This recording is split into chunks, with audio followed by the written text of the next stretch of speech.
አባቴ የእግዚአብሔር ሰው በጣም የሚያስደንቅ ምስክርነት ነው የነገረኝ። አንድ የ16 ዓመት ወጣት ነበር አለ ክፍለ ሀገር እነሱ ሀገርና በአንድ ፓርት ሳምባው ኮምፕሊትሊ ፌል አድርጓል ተብሎ እዚህ ተላከ።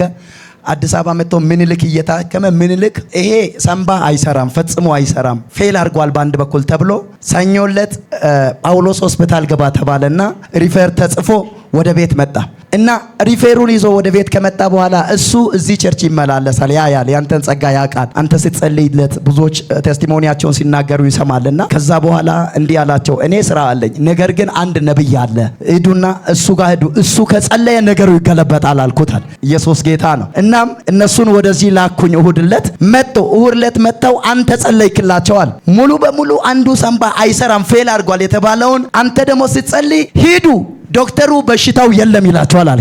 ዘማይ ብዙ መሳሪያ ብዙ ምርመራ ብዙ ነገር ተደርጎ እኮ ነው ፌል አድርጓል የተባለው። እዚህ ጋር ግን ቀለል ባለ አማርኛ እንጂ ሰስነም የለም ነው ያለው። ኢየሱስ ጌታ ነው። ከዚህ በኋላ በሽታው የለም የሚል አዲስ መረጃ ተሰማላችሁ ብለ ጸለይክላቸዋል። እነሱም ይህን አንተ ጸለይከውን ጸሎት አሜን ብለው ወጥተው ምኒልክ የላከውን ሪፈር ይዘው በማግስቱ ሰኞለት ወደ ጳውሎስ ሆስፒታል ሄደው ሲያሳዩ ፈጽሞ በሽታ የሚባል የለም።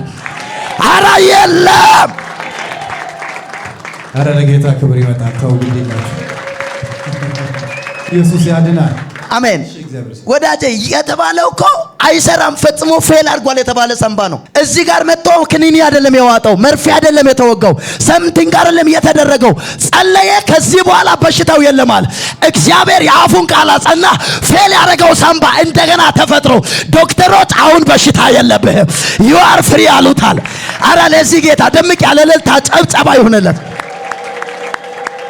እና መስክራችሁ ትሄዳላችሁ ብለ ጸልየ ነበር። እነሱ ድንገት የክፍለ ሀገር ሰው ስለሆኑ አላወቁም ሳይመሰክሩ ሄደዋል። እኔ ግን ስለላኳቸው ስለማቅ ሊመሰክር መጣው። እሱም ብቻ አይደለም የሱን ምስክርነት አይቼ ሌላኛውንም ዶክተር የጻፈውን ሪፈር ጨምር ይዤ ነው የመጣሁት። አንተ ጋር መሰራውን አምኜ አለ። እስኪ ከሱ አንደበት እንስማ። ያው እግዚአብሔር እናመስግኑልኝ። እኔ ከክፍለ ሀገር መጥቼ አጋጣሚ እዚህ ነበር የምኖረው። እነሱ ሪፈሩ ተጻፈው ለምኒልክ ነው። ከዛ ምኒልክ ተጽፎ ምኒልክ እዛ ያከመው ምናምን ውጤቱን ሳምባው አንደኛው ፓርት ቀኝ ፓርት ፌል ሆኗል። ስለዚህ እዚህ ስፔሻል ዶክተር የለም ጳውሎስ ውሰዱ አለ። ከዛ ጳውሎስ ውሰዱ ሲል እኔ ደግሞ ቅዳሜ ነው እንደዚህ የተባለው እሁድ እዚህ ፕሮግራም እንዳለ ስለሚያውቅ እዛ እሁድ ገብታችሁ ሰኞ ጳውሎስ ትገባላችሁ ብዬ እኔ እሁድ ስራ ገባው። ከዛ እነሱ እዚህ ላኳቸው። እዚህ መጥቶ ቃል አወጣላቸው ሪፈሩ አይሰራም ካሁን በኋላ ልጁ ነፃ ነው እንግዲህ እዚህ መታችሁ መስክራችሁ ትሄዳላችሁ ብለ ነበር። ከዛ እነሱ አጋጣሚ ቸኩሎ ሄዱ። እሁድ ዕለት እዚህ መጥተው ተጸለየላቸው። ሰኞ ዕለት ሲሄዱ ምኒልክ የጻፈውን ሪፈር ይዞ ጳውሎስ ሄዱ። ከዛ ጳውሎስ ላይ በሽታው ምን ይመለም ካሁን በኋላችሁ በራሳችሁ ጊዜ ቼክ ማድረግ ትችላላችሁ ግን ልጁ ነፃ ነው ይዛችሁ ዋው ጌታ ነው። ከየት ነው የመጡት እነሱ? 600 ኪሎ ሜትር ጎፋ ሳውላ ሆኖ ከጎፋም ወደዛ 120 ኪሎ ሜትር ነው። መለኮዛ ነው። ከዛ ነው የመጡት እና በቃ ነፃ ነው ወጡት። መርፌም መድኃኒትም በቃ ምንም አልሰጡም። በቃ ነፃ ነው። ዋው ዘዊ ላይ ሰው የለም ለጌታ ክብር የሚያመጣ